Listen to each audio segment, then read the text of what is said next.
আপনি কি একজন ব্যবসায়ী অথবা ব্যবসা শুরু করবেন এমনটি ভাবছেন? তাহলে আজকের ভিডিওটি আপনার জন্য। ছোট, বড়, মাঝারি যেমনই হোক না কেন, সকল ব্যবসায়ীদের ব্যবসার জন্য টাকা লেনদেন খুবই গুরুত্বপূর্ণ বিষয়। টাকা লেনদেন করার জন্য একটি ব্যাংক অ্যাকাউন্ট থাকা মাস্ট। ব্যাংকে অনেক ধরনের অ্যাকাউন্ট হয়ে থাকে। আপনার যে অ্যাকাউন্টটি করা দরকার সেটি হলো ব্যবসায়িক অ্যাকাউন্ট বা চলতি অ্যাকাউন্ট। কখনো কখনো আবার এটাকে কারেন্ট ডিপোজিট অ্যাকাউন্টও বলা হয়ে থাকে। আজকে আমরা জানবো এই অ্যাকাউন্ট আপনার কেন দরকার এবং অ্যাকাউন্ট করতে কি কি কাগজপত্র লাগবে।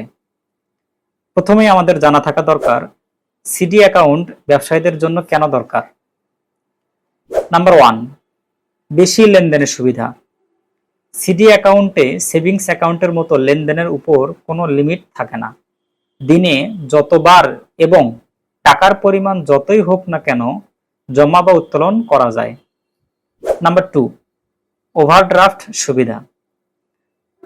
ওভারড্রাফট কি? ধরেন আপনার এই মুহূর্তে 10টি ফ্রিজ কেনা দরকার। এই 10টা ফ্রিজের দাম আনুমানিক 5 লাখ টাকা। এখন এতগুলো টাকা আপনি কোথায় পাবেন? আপনি চাইলে ব্যাংক আপনাকে দেবে। সেজন্য উক্ত ব্যাংকে আপনার সিডি অ্যাকাউন্ট থাকা আবশ্যক।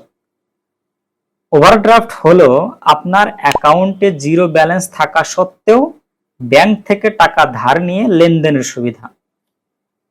এবার জেনে আসি সিডি অ্যাকাউন্ট খোলার জন্য কি কি কাগজপত্র লাগে। নাম্বার 1, ব্যবসার ট্রেড লাইসেন্স। এখন এই ট্রেড লাইসেন্স আপনি কোথায় পাবেন? ট্রেড লাইসেন্স যদি আপনার প্রতিষ্ঠানটি, আপনার ব্যবসার জায়গাটি সিটি কর্পোরেশনের ভিতর হয়, তাহলে আপনি সিটি কর্পোরেশন অফিস থেকে নিতে পারবেন। আর যদি পৌরসভার ভিতরে হয়, পৌরসভা অফিস থেকে। আর যদি ইউনিয়ন পরিষদে হয়, তাহলে ইউনিয়ন পরিষদ অফিস থেকে সংগ্রহ করতে হবে। নাম্বার 2, আপনার এবং নমিনির এনআইডি কার্ডের ফটোকপি লাগবে। নাম্বার 3, আপনার 3 কপি এবং নমিনির 2 কপি সাম্প্রতিক তোলা পাসপোর্ট সাইজের ছবি লাগবে। নাম্বার 4, আপনার অ্যাকাউন্টটি যদি পার্টনারশিপের হয় তাহলে পার্টনারশিপ ডিড লাগবে।